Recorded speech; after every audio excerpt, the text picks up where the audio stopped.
Ջերուսման ամբողջ համակարգը մեկ կաթսայի գնով, կաթսան ձեզանից, մնացածը մեզանից։ Ընտրեք Maverick կամ Navi երգխնայող կաթսաներից մեկը, իսկ ծխատարը, մարտկոցները, խողովակները, բոլոր դետալները, առաքումն ու տեղադրումը կստանաք իդեալ համակարգից։ Վճարեք միայն կաթսայի համար եւ ստացեք ամբողջ ջերուսման համակարգը նույն գնով։ Մանրամասները idealsystem.am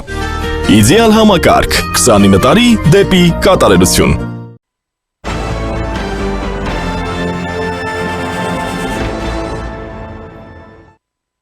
Ողջույն, դուք դիտում եք առաջին լրատվականը, ես Ժիրայր Ոսկանյանն եմ, զրուցակիցս Հանուն Հանրապետության կուսակցության արտաքին հարցերով պատասխանատու Արնոլդ Բլեյանն է։ Բարև ձեզ։ Բարի առավոտ։ Պարոն Բլեյան,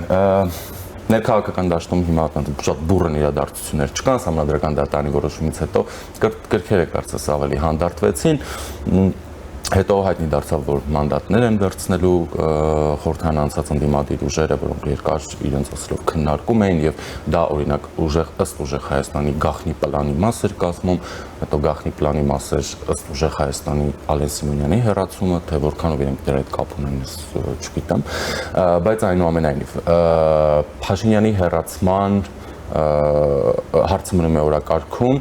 եւ մանդատների վերցնելը բացատրվեց նրանով, որ այդպես տեսել են, որ ավելի ճանապարհը այդպես է եւ դրան բայց զուգահեռ փողոցն են ակտիվ պահելու եւ հարմար պահի սինխրոնացնելու են ու հասնելու են իրենց այդ նպատակին։ Հա։ Հիմա ներկայիս լրությունը ենթադրենք պայմանավորված է նրանով, որ օգոստոսի 2-ից խորհրդանի անդրանիկ նիստն է գումարվելու եւ այլն, եւ գուցե կրքերը կամ այդ գաղտնի պլանի մնացած հատվածները ականատես լինենք։ Սկսենք նրանից, թե կա արդյոք փողոցի ռեսուրս եւ մասնավորապես նաեւ այն դիտարկումները, որ իշխանությունը գտնվելու է թե մեծամասնությունը գտնվելու է քաղաքական ճնշման տակ, որովհետև հավաքական ընդդիմությունը շատ ավելի ձայն է հավաքել նախորդ ընտրությունների ժամանակ եւ սրանով նաեւ էլի ըստ տարբեր դիտարկումների Մոսկվան Բալկանին բավարարված արդյունք ունի։ Դա գաղտնի պլանի մեջ մտնում է, այս վերջի Արգենտինայի պարտությունը աշխարհի չեմպիոնատը։ Ամենայն հավանականությամբ այդպես կմնա մինչև սեպտեմբեր, երբ արդեն հով նկնի եւ իրենք կսկսեն անել այն, ինչ մենք տեսել ենք 21 թվականից ի վեր, այդ դեժավյուն մենք ապրելու ենք, ցավով եմ դա ասում, բայց ես չեմ տեսնում որևէ ռեսուրս, որ իրենք կարողանան հաջողել իրենց այդ իշխանապողության դրա պայքարում, հակառակը ես տեսնում եմ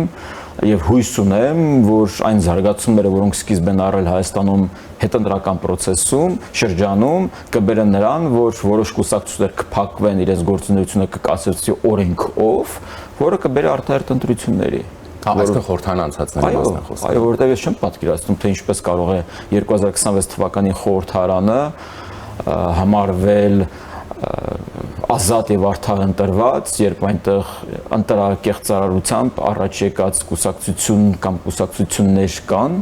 իհարկե մենք պետք է սպասենք վերջնական դատական վճռի, որովհետեւ առ այսօր մենք ունենք գետ 1 դատական վճիռ, բայց եթե լինեն այդպիսի վճիռներ եւ ես հույս ունեմ, տրամաբանությունը հուշում է, որ կլինեն այդպիսի վճիռներ, որովհետև համենայն դեպս հակակոռուպցիոն մարմնի նկատմամբ չկան, հա, վերապահումների վերջո նոր ստեղծված մարմինն է, հետաքննությունն է իրականացում եւ հույս ունեմ, որ անաչառ եւ շատ արագ իրենք կբերեն բարձրաբանումների եւ հանգուցալուծումների, դա պետք է բերի այլ կուսակցություն կամ կուսակցությունների փակմանը, օրենքով փակմանը։ Պարոն Բլեյան, երբ ասում եք, որ հակակոռուպցիոնի նոր մարմին եւ այլն եւ տեսանք նրա աշխատանքը,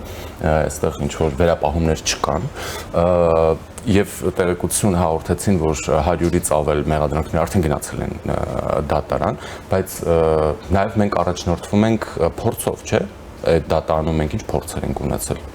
Գագիկ Ծառուկյանի գործն էր գնացել դատարան, հետո ինչ։ Մեկը եկավ կենցաղային բառերով ասած վիզ վերցրեց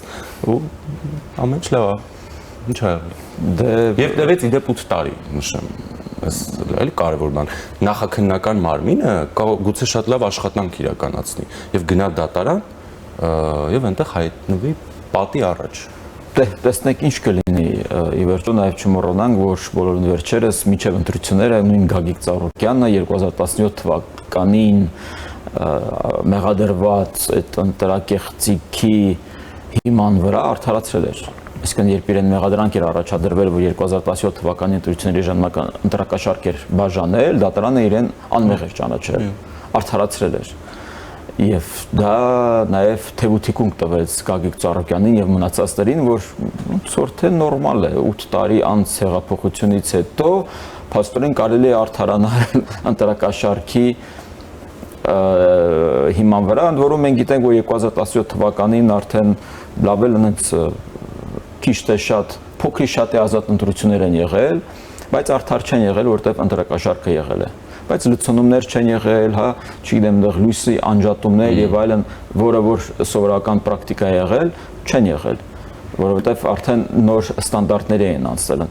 կենտրոնական դրական հանձնաժողովը։ Բայց այնուամենայնիվ դատարանը արդարացրել էր իրենք մասնակցեցին ընտրությունների, մենք տեսանք, որ ամենօրյա ռեժիմով մենք ստանում էինք ընտրակաշարքի վերաբերյալ հաղորդումներ, եղան 100-ի հասնող ձերբակալություններ, քրեական հետապնդումներ, տրամաբանությունը ինչ է հուշում։ Տրամաբանությունը հուշում է, որ պետք է ինչ-որ արդյունք լինի։ Այսինքն մենք եւս 5 տարի պետք է ազգային ժողովում ունենանք Պուտինյան ընդդիմություն, այսինքն մենք եւս 5 տարի, եթե առաջ գոռում էին հողատու, կոռումպացված, հիմա պետք է գոռան, ինչ պետք է գոռան, դու ագենտ ես, դու մանդատագող ես, հա, Գագիկ Ծառուկյանի պարագայում իշխանությանը պետք է մեղադրեն։ Պարզ է արդեն թե ինչ խոսույթ է լինելու։ Եվս 5 տարի պետք է ապաքաղաքական եւ ապակառուցողական խոսույթը մենք լսենք եւ Հայաստանի Հանրապետության քաղաքացին պետք է ֆինանսավորի եւ իր հարկատուներից, հա, աշխատավարձ պետք է ստանան այսպիսի կոնյունկտուրայով ազգային ժողովը, ես դա անթույլատրելի եմ համարում, մանավանդ որ մենք տեսնում ենք, որ դե կներեք ուկրաինացիները մի այնպիսի պարգև են մատուցել ոչ միայն Հայաստանին, թերապես հետխորհրդային տարածքին, որը թույլ է տալիս այս ժամանակաշրջանում ձերբազատվել ցանկացած պուտինյան այդ հետքերից, ոչ թե իրենց բերել ազգային ժողով, նորից կարգել երկրորդ եւ երրորդ ընդդիմություն, ընդ որում շատ ավելի ուժեղ քան նախորդիվ, որովհետև նախորդիվ այդ պատիվ ունեմ եւ Հայաստան ունեմ դաշինքները չես համեմատի ուժեղ Հայաստան եւ Հայաստան դաշինքների, որովհետև իրենց կարողություններով այսպես թե այնպես իրենք ավելի ուժեղ են, բայց իրենք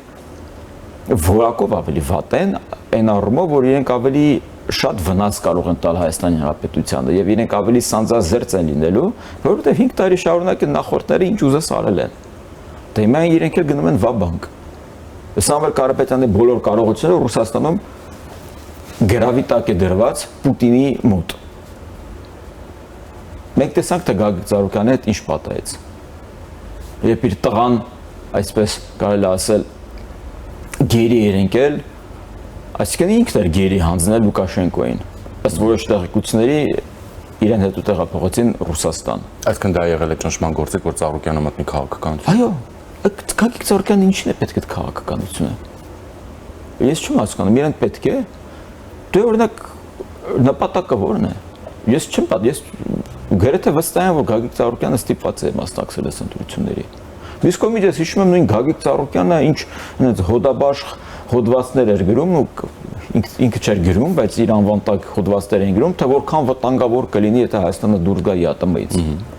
Ես դա չեմ պատկերացնում, որ դա Գագիկ Ծառուկյանի անձնական նախաձեռնությունն է։ Նույնիսկ այդպես քնում եւ զարթում է եւ սարսափում է, որ Հայաստանը դուրս կգա ԵԱՏՄ-ից։ Իսկ կարծում եմ, որ իրանք զանգում են, ասում են Գագիկ Ալիևիչ, пожалуйста, մի այսպիսի հոդված գրեք, դուք ուժ եք եւ այլն։ Ինքն էլ ասում է դա գրեք, այնտեղ ով է իր գրողները, գրում են, իրեն պետք է այդ ամեն ինչը։ Իհարկե դա շատ լուրջ, այսպես ասած, վնաս ստացավ, երբ իր տղան հայտնվեց այդպիսի պատմության մեջ, որտեղ կարծեմ դա ըստ ինձ լուրջ հարված էր իրեն, այսպես ասած, անսպասելի հարված էր, որտեղ նա դարձեց իրեն ամբողջությամբ խոցելի։ Բայց կներեք, Գագիկ Ծառուկյանն է սպառնալիք է Հայաստանի Հանրապետության, թե Ռոբերտ Քոչարյանը, թե Սամվել Կարապետյանը, թե Դաշնակցությունը։ Գագիկ Ծառուկյանն կարելի է հետը պայմանավորվել, ասել, եղբայր, վճարիր, մի արա, գնա։ Դա հիմա տեսնենք, հուսանք սա ընտրովի արդարադատություն չէ, այնպես չէ, որ նա անմեղ է։ Հիմա որ ասում են Գագիկ Ծառուկյանին 70 տարեկանին պարկացրեցին եւ այլն բան, դե կներեք էլի։ Եղբորպես։ Հիմա Գագիկ Ծառուկյանը չգիտի ինչի մեջ է մտել կամ ինչ մի ինձ ամբից մարդ է, հա։ Ռաֆիկ Նիվինովին чистой воды։ Եկեք երգիծական ժանրի չվերածենք էլի։ Գագիկ Ծառուկյանը գիտի ինչով ենք գիտենք ինչով էր զբաղված եւ ինքն էլ գիտի ինչով է զբաղված եւ դե երբ նա մտնում էր այդ պայքարի մեջ նա պետք է իմանա որ միգուցե մի օր իրեն նաեւ տապալեն գետնին։ Ես այստեղ որևէ բան չեմ տեսնում։ Չգիտեմ, Քոչարյան եւ այլն։ Քոչարյանի եւ Կարապետյանի սպառնալիքը ինչու՞մն է կան։ Դե ինչ սպառնալիք, իրենք ինչ պետք է անեն։ Այսինքն իրենց սպառնալիքը ո՞րն է։ Սպառնում են էլի, կասել է Մարուկյանը։ Ինչ պետք է իրենք անեն նախ։ Դե որ ոչինչ պետք չանեն, ինչ պետք է այդ մարդկանց անեն։ Նորից պետք է օկուպացնեն Ֆրանսիայի հրապարակը, հա։ Նորից պետք է գոռան, Արցախի դրոշը տեղադրեն, այսինքն ինչ պետք է իրենք անեն։ Իրենք չունեն այդ մարդիկ եկան, փողը վերցրեցին, ընտրեցին, գնացին։ Մի մասն էլ այստեղ փողը վերցրեց, ընտրեց։ Իրենք կապ չունեն այդ ամեն ինչի հետ, հասկանում եք։ Իրենք չկա Սամվել Կարապետյանի ռազմավարություն, քաղաքականություն, ինչ-որ մի ուղղություն, որոնց օրինակ քաղաքացիներ ուզում են տեսնել։ Այդ իրենց այդ պատկերացրած այդ ԱԲ-ով սարքած տեսանյութերը իրականություն չեն։ Այսինքն հիմա նորից մարդիկ զարթնում են եւ վարչապետը Նիկոլ Փաշինյանը հիմա այն տեսանյութի մեջի կինը որ սարսափած գիշերները երազով զարթնում էր ինչ է եղել իրաք չէ դա արեստական էր եւ արեստական էլ այդպես էլ ստեղծվեց հիմա 300,000 ադրբեջանցիներն ուր հասան 1% գոնե սկսել է տեղափոխվել Հայաստան այսինքն մեկ մեր ոչ չկա մի այնպիսի ուղղվածություն, որ մենք ուզում ենք տեսնել Սամվել Կարապետյանի պատկերացրած Հայաստանը։ Այսինքն իրենք չգիտեմ, իրենք չկա աշխարհաքաղաքական կամ քաղաքագիտական ուղղվածություն, չկա այդպիսի պահանջ Հայաստանում։ Հիմնականում մարդիկ ասում են լավ, մենք ուզում ենք գնանք այս ուղղությամբ։ Բայց մարդիկ էլ կան ասում են մի րոպե, ինչ ամենաթողություն է։ Հա 8 տարի անց ով ինչ ուզում անում է։ Առաջ 5,000 են տալիս, հիմա 100,000 են տալիս։ Եկեք վերցնենք եւ գնանք առաջ։ Ահա որ վիճակ է։ Սա չգիտեմ, մենք ես միգուցե հումորով եմ ասում, բայց սա ցավ է առաջացնում, որովհետեւ 8 տարի անց մենք չենք կարող այս պատկերն ունենալ։ Այդ փոխպատե մանդատը պետք է շատ ավելի շուտ սկսել գործել։ Բայց հիմա գործում է։ Հələ որ ընտրովի, դեռ ընտրովի։ Որովհետեւ դե որքան ժամանակ է անցել, ինչ դիմել էին կենտրոնական ընտրական հանձնաժողով, որպեսզի Ռոբերտ Քոչանին զրկեն անձեռնմխելությունից։ Եվ որևէ առաջընթաց չկա։ Էլ քանի դրոն պետք է եւ հրթիռ ուղարկեն ուկրաինացիները Մոսկվայի ուղությամբ, որ այստեղ իշխանությունները մի քիչ ավելի համարձակ սկսեն գործել։ Հասկանաք, ես ոչ թե ուզում եմ որ իրենք անպայման տապալեն գետնին, էս անեն, այն անեն եւ այլն։ Ես ուզում եմ իրենք քաղաքականությունից գնան։ Դուրս գան քաղաքականությունից։ Ես չեմ երազում, որ չգիտեմ, այդ ունեցվածքը ձեռքից վերցնեն, որ իրենք բոմժ դառնան, ինչպես օրինակ նախընտրական պայքարում բանի։ Ես չունեմ այդ բանը, կամ ես ասում եմ, վայ իրանք շատ փող ունեն։ Հա թող ունենան, շարունակեն, խնդիր չունեմ։ Թող քաղաքականությամբ չզբաղվեն։ Թող օրինական դաշտում զբաղվեն տնտեսական գործունեությամբ, առևտրային գործունեությամբ, քաղաքականությունից իրենք պետք է դուրս շպրտվեն։ Իրենց պետք է թաղեն քաղաքական առումով։ Իրենք չպետք է իրավունք ունենան քաղաքականությամբ զբաղվեն։ Դե իսկ իրավական առումով եթե կան ինչ-որ բաներ, չգիտեմ, այս դատարանները համենայնպես ես վստահություն չունեմ։ Հակակոռուպցիոն նկատմամբ դեռ կա վստահություն եւ ես հույս ունեմ, որ ի վերջո հակակոռուպցիոն դատարանները կկարողանան առաջ տանել որոշ кейսեր։ Բայց այն մնացած դեպքերում մենք տեսանք, որ այնուամենայնիվ այդ դատարանները այդպես էլ ինքնիշխան ամբողջությամբ չեղան։ Միգուցե ինքնիշխան են իշխանությունից որոշ տեսակով, բայց իրանք ինքնիշխան չեն նախորդ քրեաօլիգարխիկ ռեժիմից։ Սա խնդիր է առաջացնում։ Իսկ ուկրաինական ԱԹՍ-ները եւ հրթիռները ինչ կապ ունեն այս process-ների հետ։ Որովհետեւ Ռոբերտ Քոչյանի թեւուտիկունքը ով է Ռուսաստան։ Ռոբերտ Քոչյանն ինչ էր ասում։ Ուժեղ առաջնորդ հզոր դաշնակցով։ Ասենք Ռոբերտ Քոչյանի պատկերացած հզոր դաշնակիցը այս Ռուսաստանն է, որ բենզին է աղարսում Ղազախստանից։ Սա է պատկերացած Ռոբերտ Քոչյանի հզոր դաշնակիցը, որ սեփական երկիրը չի կարողանում պահել։ Որ Wildberries-ը տեսնում եք ինչ հարձակումներ է եղել, նորից է հարձակվել 3 գիշեր։ Ստավրոպոլում արդեն նորից այդ նավթավերամշակող ձեռնարկություններն են հրթիռակոծվել 3-ը կարծեմ։ Ռուսաստանի դաշտությունում չկա այլևս անխոցելի տարածք։ Գրեթե բոլոր ռեգիոնները կարծեմ բացառությամբ 2-ի խոցվել են։ Մեկ շաբաթ առաջ Հյուսիսային Օսիայում արդեն տագնապ կար։ Եվ սա գնալու է առաջ, սա unstoppable։ Դրանք դեռ ծաղիկներ են, որովհետև մենք տեսնում ենք, որ Վլադիմիր Պուտինը ցանկություն չունի հետ կանգնելու։ Հիվանդ մարդու հետ գործ ունենք։ Ես իրապես մտածում եմ, որ ի վերջո իր շուրջը մարդիկ կհասկանան, որ այս մարդն այլևս չի գիտակցում, adekvat չէ, չի պատկերացնում իրականությունը։ Ինչպես ժամանակի Նիկոլ Փաշինյանը Սերժ Սարգսյանին ասում էր, ձեզ սխալ են տեղեկացնում, դուք իրականության հետ աղերս չունեք։ Վլադիմիր Պուտինը կորցրել է իրականության զգացումը։ Նա իրապես մտածում է, որ կարող է Դոնբասը գրավել։ Իհարկե ես ԱՄՆ-ն հավանականությամբ իրեն կգնան լայնամասշտաբ մոբիլիզացիայի, մոտ 1.5 միլիոնոց բանակ են ուզում վերցնել արդեն սեպտեմբեր-հոկտեմբեր ամիսներին, իհարկե շատ ծանր աշուն եւ զմերը լինելու, բնականաբար մարդուժը կարևոր գործոն է մարտի դաշտում, բայց այնպես չէ, որ ուկրաինական կողմն էլ քնած նստած սպասում է, թե դա երբ տեղի կունենա, իրենք բալիստիկ կարողություններն են իրեն զարգացնում արդեն։ Դե կներեք, եթե ռուս ժողովուրդը, ռուսաստանցիները պատրաստ են մոտ 1 միլիոն սպանված ու վիրավորված զինվոր տալուց հետո եւս մոտ 1 միլիոն ռուս եւ ռուսաստանցի տալ սպանված եւ վիրավորված, ես չգիտեմ ինչ ասեմ։ Սա նորմալ երևույթ է։ Իսկ հանուն ինչի։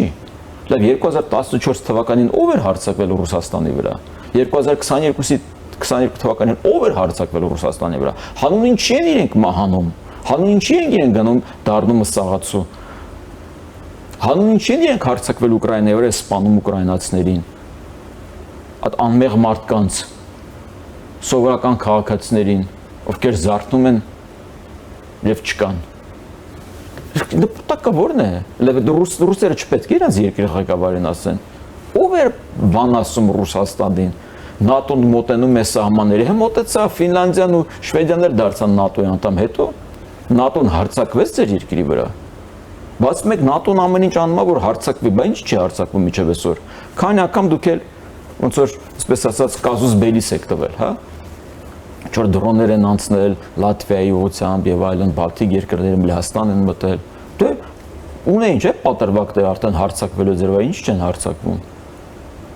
Բայց մեկ ամեն ինչ սպասում են որ հարձակվեն։ Բելուր հարձակվեն։ Այնա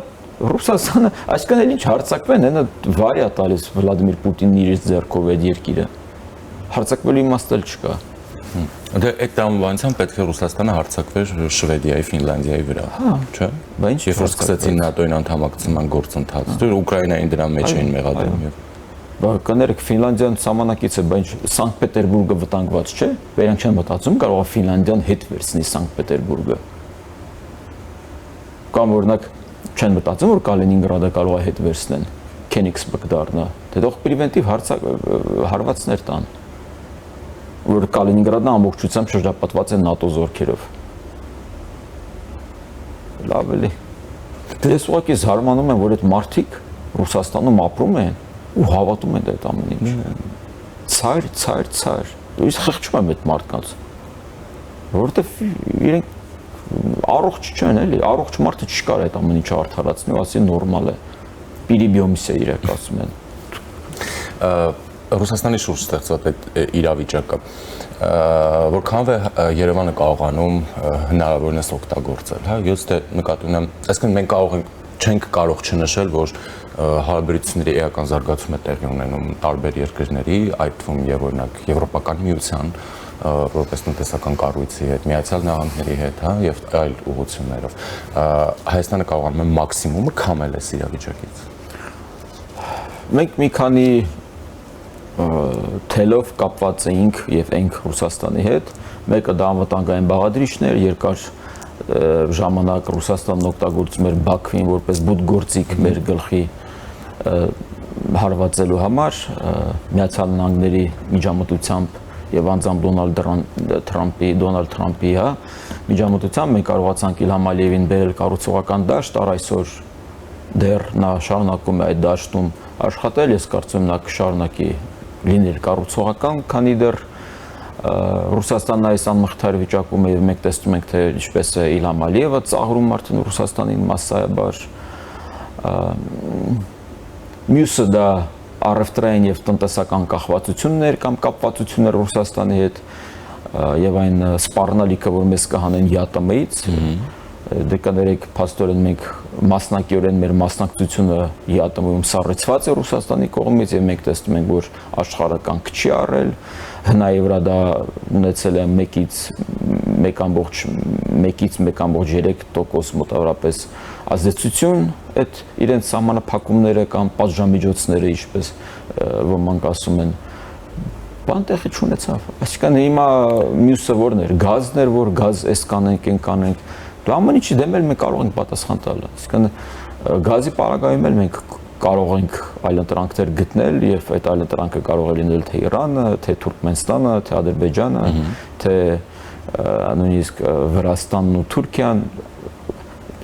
Մենք կարողանանք լուծում գտնել։ Եւ եթե Ռուսաստանը չեմ կարծում նա կփակի գազը, նա կարող է թանկացնել գազը եւ այսօր ասում են թե $177 է, իրականում դա մոտ $380 է, որովհետեւ Գազպրոմը մի գրպանից հանում տալիս է Գազպրոմ Արմենիայի մյուս գրպանին եւ այդ Գազպրոմ Արմենիան թարապես կարծում եմ կարելի է հետի ճակատագրին արժանացնել, որովհետեւ նա պետք է ծառայի Հայաստանի Հանրապետությանը, ոչ թե Ռուսաստանի Դաշնությանը։ Ես ճիշտ ասած չեմ պատկերացնում Ռուսաստանի համար որևէ լավ բարենպաստ ելք եւ կարծում եմ Սամվել Կարապետյանն նույնպես ուրախանում է, երբ ուկրաինական դրոններ եւ հրթիռներ են ուղղվում Ռուսաստանի կողմից, որովհետեւ նա հասկանում է, որ որքան թուլանա Վլադիմիր Պուտինը եւ որքան շուտ հեռացվի Վլադիմիր Պուտինի իշխանությունից, այնքան նա ավելի ապահով կլինի, այնքան ավելի ապահով կդառնան իր բիզնեսներն ու միլիարդները Ռուսաստանում եւ նա ստիպված չի լինի զբաղվել մի գործով քաղաքականությամբ, որի հետ նա սեր չունի եւ որ նա խոստովանում էր դեռ 2 տարի առաջ 24 թվականին։ Հույս ունենք, որ այդ process-ը կարողանա։ Հայաստանը պետք է ավելի լայն թափով դիվերսիֆիկացնի իր կարողությունները, մենք պետք է հայտարարենք, որ քանի որ չի ստացվում հանգուցալուծել մեր այդ սահմանափակումները ԵԱՏՄ-ում, հետևաբար անդամաբանական է շարունակել մնալ ԵԱՏՄ-ում, մենք սեպտեմբերի 1-ից որոշում ենք այլևս, չգիտեմ, չպահպանել այդ մաքսային դրույթները։ Դա կբերի նրան, որ ապրանքները Հայաստանում կեժանանան։ Օրինակ, երբ մենք գնում ենք Վրաստան, մենք տեսնում ենք, որ քանի ապրանքատեսակ շատ ավելի էժան է, քան Հայաստանում, որովհետև Վրաստանը մաքսային միության, Եվրասիական տնտեսական մաքսային միության անդամ չէ։ Դա կարողանում է ցանկացած երկրի հետ ունենալ երկկողմ հարաբերություններ, մաքսատուրքերի պայմանավորվածություններ։ Օրինակ, նա ունի թե ազատ առևտրի համաձայնագիր Եվրոպական միության հետ, թե Չինաստանի հետ։ Դա կարող է ունենալ ԵԱՏՄ-ի հետ, օրինակ, ինչ պայմանավորվածություններ։ Հայաստանն էլ կարող է ԵԱՏՄ-ից դուրս գալ եւ սկսել բանակցել ԵԱՏՄ-ի հետ ինչ-որ հարաբերություններ։ Իրանն էլ վերջերս։ Իրանն էլ վերջերս, Ինդոնեզիան վերջերս, ով է բան ասում։ Հետո եթե Ռուսաստանը մոտ 90 քանի տոկոս է, ամեն ինչը ընկնում էր Ռուսաստանի վրա։ Հիմա եթե Ռուսաստանն էլ սահմանափակել է, ինչ ԵԱՏՄ։ Այսինքն մեր օգուտը ո՞րն է։ Մենք վնաս ենք տալիս, որովհետեւ 300-400 միլիոն դոլար ընդհանուր այդ բյուջեն գումար ենք վճարում տարեկան։ Նպատակը ո՞րն է։ Այդ գումարը կվերցնենք, մենք եկաթուղային ցանցը կզարգացնենք։ Կոնցեսիան պետք է վերադարձնենք Հայաստանի Հանրապետության կառավարության տիրապետության տակ, կառավարման տակ։ Վերջերս Գոհար Հայրապետյանը շատ լավ ռեպորտաժ էր պատրաստել եւ մենք տեսնում ենք, թե դե կներեք, սա ի՞նչ երկաթուղի է։ Այսինքն կապան չեն կարողանում գնալ երկաթգծով նորմալ։ Սա երկաթուղային ցանց չէ, սա ծաղր է։ Սա ծաղր է, որը Ռոբերտ Քոչարյանը կապեց մեր վզին իր նախագահության վերջին ամսում, փետրվարին, 28-ին իշքան հիշում եմ։ Մենք պետք է ձերբազատվենք, երկաթուղային ցանց, գազ, հեծը վերջացնենք, արդեն բան չմնաց։ Այդ կապանքները պետք է փոկենք։ Ինչ պետք է անի Ռուսաստանը։ Էլ ինչ պետք է անի։ Այդ Սահմանափակումներն են, որ նա իրագործել եւ առայսօր իրագործում է։ Չի շնորհավորում։ Այդտեղ չշնորհավորի։ Չինաստանն էլ չշնորհավորեց, հետո ինչ եղավ։ Դա էլ մի հետաքրքիր բան է, մի առանձին պետք է ուսումնասիրություն անել, թե Չինաստանի չշնորհավորելը ինչ նկատի, ինչ է նշանակում։ Քանի որ մեզանում նաև ամեն ինչ շատ տասնամյակներ շարունակ պրիմիտիվազիցվել է, մեզ քաղաքականությունը լոկ բացատրվել եւ ներկայացվել է այդպիսի ինչ որ ֆասադային երևույթներով միայն, հա, օրինակ Պուտինը ինչը դիմավորեց պատերազմ եղավ կամ չգիտեմ, ես իմիջ հայտարարեց, որ Արցախը Հայաստանի եւ վերջ եւ դե գիշ չէ կար։ Պատերազմները այդպես արտահայտություններից չեն սկսվում։ Բայց 2016 թվականին Սերժ Սարգսյանն ինչ էր հայտարարել, որ Իլհամ Ալիևը պատերազմ սկսեց։ Ու աբսուրդը նաև այդ որ միջև հիմա դա տիրաժավորվում է, այսինքն եթե Հայաստանի սահմանադրության նախաբանում Փաշինյանի արած հայտարարությունը ամրագրված է, այսինքն Փաշինյանի խոսքը հրապարակային ավելի մեծ կշիռ ունի Ադրբեջանի համար, քան Հայաստանի մայր փաստաթղթում ամրագրվածը, հա? Այսինքն եթե մեր մայր փաստաթղթում դա կա, այդ հեչ, բայց եթե ինչ-որ մեկը դա բարձրաձայնում է, պետք է պատերազմել։ Ես դες շատ ավելի լուրջ կազուսպելի հայտնեմ, մենք մոռանում ենք դրա մասին, բայց Արցախի հանրապետության այդ ժամանակ սահմանադրության փոփոխություն տեղի ունեցավ եւ գրեւյալ տարածքները այդ լղիմի շուրջ մտան սահմանադրության մեջ որպես Լեռնային Ղարաբաղի հանրապետության անկախտելի մաս։ Դրանից մեծ կազուսպելի հնարավոր չէ պատճառել Իլհամ Ալիևին։ Եվ չեն խոսում դրա մասին։ Բայց ի՞նչ է քննադատում Արայիկ Հարությունյանին, մնացածներին, ովքեր այդ ժամանակ իշխանության էին, Սերժ Սարգսյանին։ Նիկոլ Փաշինյանի հայտարարությունը մեջ, իսկ այդ սահմանադրական փոփոխությունները հեչ։ Դուք ում եք ուզում գժի տեղ դնել, լավ էլի։ Լավ, ինչ եք ուզում, մենք էլ արհեստական բանականությամբ չենք առաջնորդվում, մենք ունենք մեր սեփական, անհատական, բնատուր բանականություններ, պետք է օգտագործենք դա, պետք է դրանով առաջնորդվենք։ Արհեստական բանականությունը չի կարող փոխարինել բնական բանականությունը, նա կարող է օժանդակել, օգնել։ Դրանում համոզվեցինք նախընտրական շրջանը։ Շնորհակալություն։ Շնորհակալություն, միշտ սիրով։ Զրուցակիցս հանուն Հանրապետության կուսակցության արտաքին հարցերով պատասխանատու Արնոլդ Բլեյանն էր։ Ես Ժիրայր Ոսկանյանն եմ, մնացեք Առաջինի հետ։